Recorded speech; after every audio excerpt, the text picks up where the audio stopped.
everybody. This is Thad Imerman with the Killeen Daily Herald. I'm here with Brad Buckley. He's the State House Representative for District 54, which now encompasses entirely Bell County. That's right. Roughly about half of Bell County. Yeah. So just sitting down and talking to Dr. Buckley about his priorities for the upcoming session.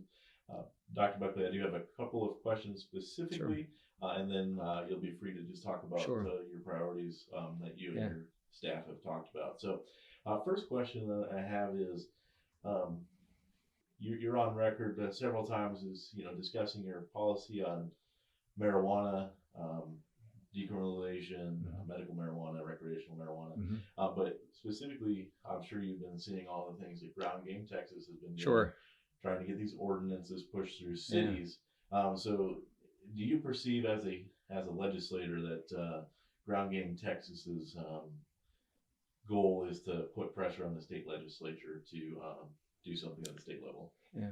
It may be part of it. I think it's a get out the vote effort. I mean, I think that's what it was intended to be. That's literally, if you read their website, it's perfectly clear that they want to use progressive issues to try to drive turnout up to elect progressive candidates.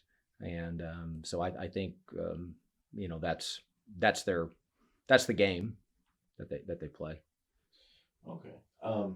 If it does come up in the session from one of your colleagues, how will you handle that situation? Well, I think there's a couple things. I'm on the record for last session for voting to decriminalize small amounts of marijuana, possession of small amounts. I do not support hamstring or to hamstring our police officers in performing their duties to keep our community safe. I think the most important thing, the way that we need to look at it, we need to right size the penalty for low level amounts of marijuana possession. What do you mean by that? To make it really fit the offense. I think our bill last session that passed the Texas House was an ounce or less, I believe, and it included a ticket and an automatic expungement. I mean, all the things that I feel like really sort of protect those that get caught in a situation with marijuana for personal use. So I feel like that's the right way to go. But, I think what we're really talking about is making the penalty commensurate with the offense. Okay. And we'll see if that comes up again in this next session. I suspect it will. Okay. Now, the next question I have for you is specifically, I know one of your pet projects since you've been in office is expanding the reimbursement for the 100% disabled veteran property tax exemption. So currently currently Killeen, Copper's Cove qualify. Some towns near El Paso and Fort Sam Houston, of course, qualify as well. But you want to expand that. And so it's been passed in the House before. It's been held up in the Senate. So what's the key on getting that passed? Well, I think first of all, what we know is that there are new faces in the Senate. I think the primary opponent to it will no longer be in office. So we have an opportunity there. We have a new state senator from redistricting, Senator Pete Flores, who's committed to helping us with it on the Senate side. The lieutenant governor, we've had conversations with him, and that is extremely important in terms of passing good legislation through the Senate, is to make sure the lieutenant governor understands how important it is to Central Texas. Really what we look at is we want to make sure that communities that are disparately impacted or disproportionately impacted by it, are reimbursed. Currently in my district, Bell County and the city of Killeen, those are who I represent now, the new 54, receive a level of reimbursement. The city of Killeen, I believe, received roughly a little over $2 million last time that they applied. By no means is it a dollar for dollar reimbursement, but it's something. Bell County received $2 million or so, I believe, in reimbursement for themselves. And one of the things I'm proudest of is that when I got to the legislature, there was about $3 million available for reimbursement to communities and counties, and now there's about $20 million over a biennium. Not near enough to make folks whole. And I think that's the goal. But what I'm absolutely committed to is to making sure that Bell County and Killeen don't go backwards, that any effort to expand the program does not end up with the city of Killeen losing revenue or Bell County losing revenue. And we've had great conversations between all the leaders and stakeholders in Central Texas that are impacted by it to understand that that's our goal. Representative Shine and I are working on legislation that would be a very different type of legislation than what we've tried in the past.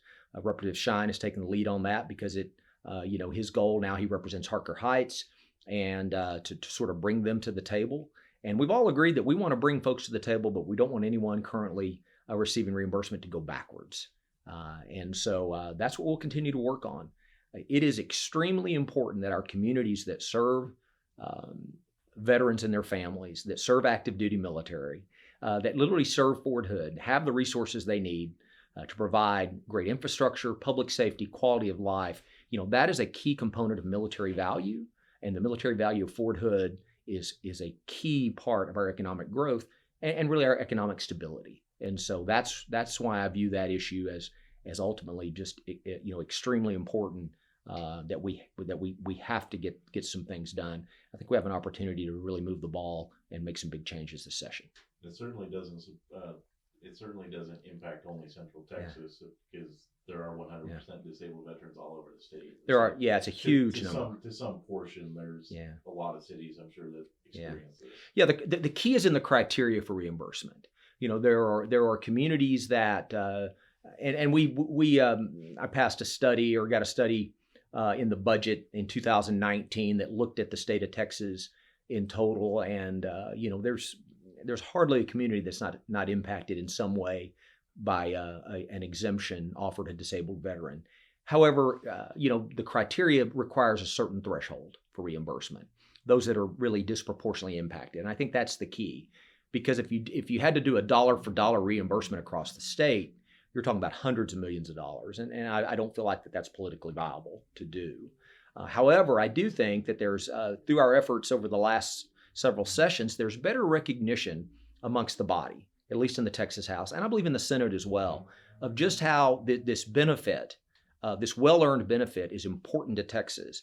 But it's time that we provide the reimbursement, and that our communities have the revenues they need to, for the things they need to do to operate a city and a county, for that matter. And so, I think I don't think it was fully understood or appreciated at the time the benefit was passed, in 2009, I believe, that we would have areas that would be so disproportionately impacted.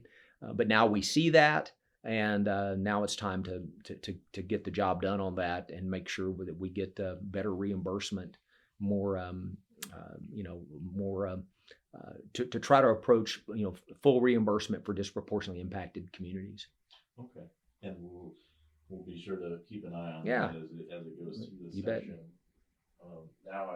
Those are the two specific questions I had. So now, you're free to talk about what you and your staff have been talking about as priorities. Well, after a long election season and a resounding victory, we will tend to work on the issues we talked about in the campaign and others. But one of the things we know is that we need to expand healthcare access for moms and babies. We will do that. We have to have quality public education throughout Bell County and across the state of Texas, and we'll continue to work extremely hard on that.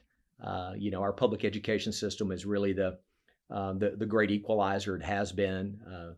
My kids are all graduates of public schools in Killeen ISD, and I feel like they received a great education. My last one graduates from college here at literally Friday of this week, and I know that would not have been possible without the great education that they received in Killeen ISD.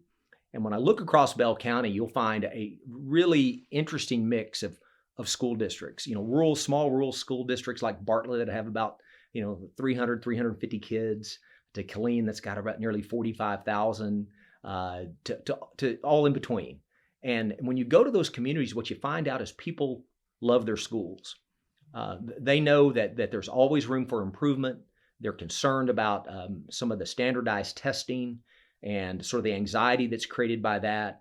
They're concerned about the accountability system and whether or not that's really speaking to the quality of our schools or not. They're concerned about skills that their kids will receive so they can go out into the workforce. We really have to meet the moment. We have to make sure that our young people receive a breadth of opportunities, whether it be in a traditional route of college preparation or whether or not it's career and technical.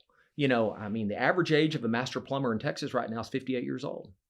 And so, we are seeing shortages in those areas. And we've got to make sure that career and technical education opportunities are valued and accepted and promoted and advised, so that kids understand that is a great path to a great paying career, to small business ownership. It really is something that's critical. We'll be working on that.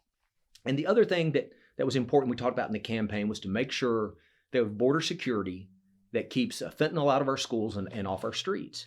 I was literally cannot go to an event without someone pulling me aside to tell me about a personal story involving either a family member or a friend that has encountered fentanyl. And whether that's be a fentanyl poison, overdose, or death, I was literally floored at the number of folks that I met literally going door to door knocking throughout the campaign that would literally bring that issue up. And so, not to mention the human trafficking, the sex trafficking, the violence, and the chaos that is occurring on the border. That Texas has invested, $4 billion in last session. That we've invested billions of dollars in over the last few sessions. And so, that's a key component, because I feel like that, without public safety, without citizens feeling like they are safe to go to school, to go to church, to go to their business, to go out and enjoy themselves in the community they choose to live, without public safety, that's kind of the standard. If that's not standard and not perceived by a community, then everything else we do is stifled. So I feel like that's really, really important.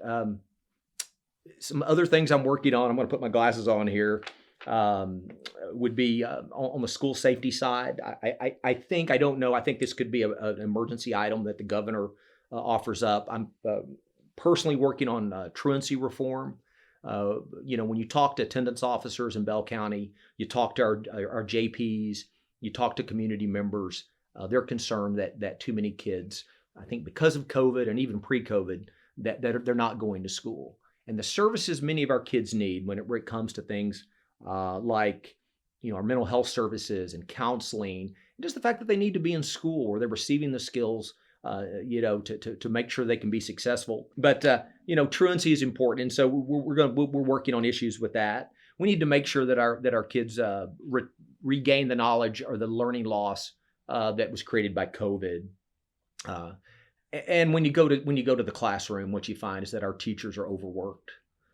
They literally have so many duties assigned outside of the actual classroom instruction, and so you need high quality instructional materials that allow them to do what they're hired to do, which is teach kids.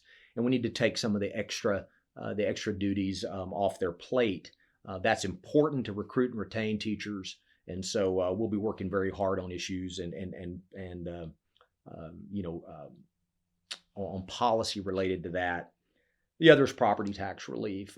We talk about, I think a key point of our disabled veterans reimbursement is that you drive those dollars into communities, it will allow more property tax relief. And I am certain with the surplus that the state will have, and right now it's projected to be $27 billion. The end of around the 15th of January, I believe, or so. The comptroller Glenn Hager will have an additional estimate.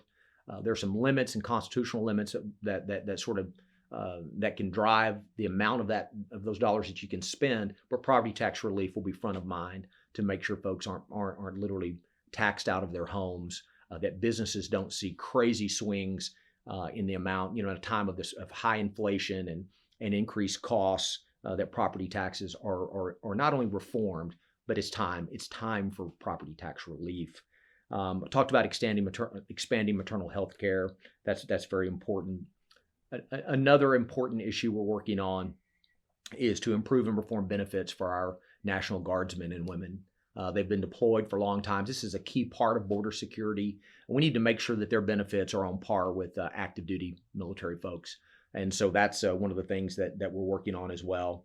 We want to expand programs for veterans with PTSD, working with a group to put an emphasis on service animals. Obviously, as a veterinarian, I have a lot of experience in that area, and there's some very, very high quality programs, and research shows that service animals play a real key role in making sure that our veterans' mental health needs are met, along with other programs that provide them opportunities to join their peers, to receive the counseling, to receive the activities they need to make sure they have high quality mental health care.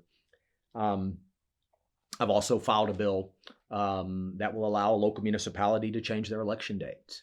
It was a City of Killeen City Council legislative priority. This bill does not create the change in the date. It simply opens the window for any municipality to change their election date if the citizens feel like that's what they want to do. I work on an issue called truth in labeling for meat. That's one I've worked on. That is important to the rural areas. It's important to farming and ranching, something very close to my heart. It's important in Bell County. And it just says as technology moves along and we have our plant-based meat, but we're also starting to see cell-cultured meat. FDA approved, basically allowed the cell-cultured meat producers, meaning they take stem cells and put them in a dish and grow meat in a dish. I just think it's only fair for consumers to know the source of the meat that they buy. Let's get ahead of this as we look into the future. We'll continue to work on that. And then the other thing, and I think it's crucial to all communities, is going to be infrastructure, and that's roads, transportation. As Texas grows, it's key to economic development. And then really, you cannot talk about issues important to Bell County without talking about water. And if we're going to grow and we're going to have the water resources we need moving forward, we need to be engaged at the state level, and we certainly are, and certainly will continue to be, to make sure that our surface water and our groundwater and other sources of water, whether it's through technology and aquifer storage, whether it be with the creation of new reservoirs, which we do have a new one coming online for that BRA will have once they get over some federal hurdles. We'll have that so that we can increase, really the availability of water in our area. Another thing we always work on is the DAG grants. And that's the Defense Economic Adjustment and Assistance Grants. And what they do is they provide matching funds for communities that basically join a military installation for infrastructure that improve training capabilities on the installation and the quality of life on the outside the fence, if you will. So recently, a grant was awarded for the the generator backups for WCID. And that's important because they provide water for Fort Hood, but that's really going to help the community in general. This program is typically always zeroed out at the beginning of a session, and so we always fight very, very hard to get dollars back in there. We try to get anywhere between $30 and $50 million in that fund, and we'll continue to work on that. And that pretty much the wraps up your project. Yeah, I think, I mean, there's other bills we're working on, but they would be so. Nepotism for bus drivers in school districts is a little, working on, we're working on some other, a lot of inside baseball, education stuff on like tutoring ratios and things like that really speak to some pretty inside baseball stuff. People fall asleep. Well, there's a litany of items. And that's not even all of it. I know you'd love to keep on going. I'm sorry. We'll talk to you. I don't want to filibuster, but we'll talk to you as the session goes along more often. As these things come up. And so one question I like to ask you right before we end this is, for people that have moved here since, the last session or don't know you, how can people get in touch with you? Well, what they need to do is they need to reach out to us. You can go to house.texas.gov and you will find our official House of Representatives website, which has all our contact information. They're always welcome to call me personally. My cell number is 254-289-4464. I give this number out all over Bell County. I want folks, I've been a veterinarian for 30 years. People call me with issues. Now you can call me about issues that are important to you in the state of Texas. And our office is always open. When we get in session in early January, any community groups, church groups, youth groups, school groups that want to come down and visit their Texas Capitol, call in our office. We will set that up. We want you to be a part of the process. It is your Texas Capitol. It's your government. You need to be a part of it, and you're always welcome. All right. Well, thank you so much. Yeah, thank you, Thad.